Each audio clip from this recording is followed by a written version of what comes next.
I want to follow up yesterday's musing 1304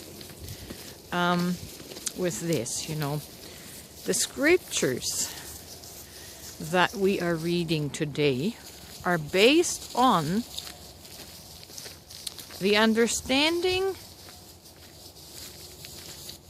of another age, 2,000 years ago. 2,000 years ago, the Piscean age began, and it was an age of consciousness, very different from what it is now in this beginning of the Aquarian age. Aquarius is the water bearer pouring out water, and water is synonymous or symbolic for consciousness. Consciousness is being poured out in massive amounts now. So for us today to be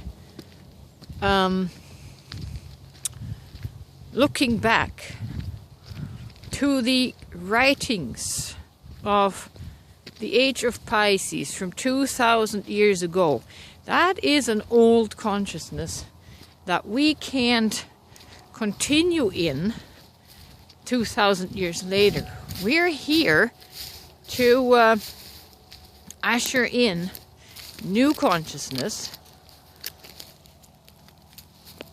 and with a different understanding. So to keep looking backwards to the understanding and the stories of 2,000 years ago, of yesteryear's age of Pisces, will no longer work in the advent of the Aquarian age, where the consciousness, the word that spoke then, is speaking again today. And it is speaking again today with much greater understanding.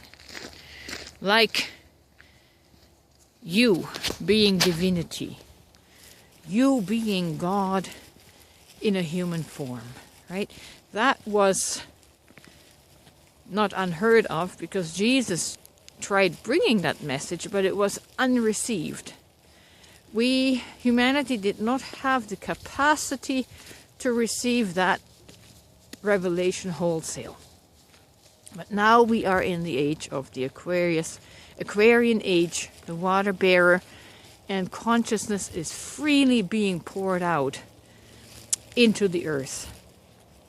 And it is perfectly fine and appropriate to move along with this new era of new consciousness. So you're going to hear a lot of new ideas that do not fall in line necessarily with what was written and translated over the course of the last 2,000 years, because that consciousness that we have today was not available then. So you can't lean on your scriptures, your old scriptures. They are in an old energy. You certainly can't lean on them in a literal sense, because none of that has anything to do with literal stories. They are metaphors. They are allegories that are to teach us mysteries, right? And mythos. So stop looking backwards. The old age does not have the answers. The new age does. And the new age has nothing to do with the pop culture new age, that came out of India with all the different aspects, which are true aspects. There is little fragments of truth in every religious genre out there. But because the symbolism is lost as literalism, we didn't get it, we didn't understand it. So don't be afraid to move along with the water, with the flood waters of consciousness, and flow into this new understanding, flow into this new age, flow into the Aquarian age, which will lead us to the golden age of redemption, redeeming, rescuing, the darkness.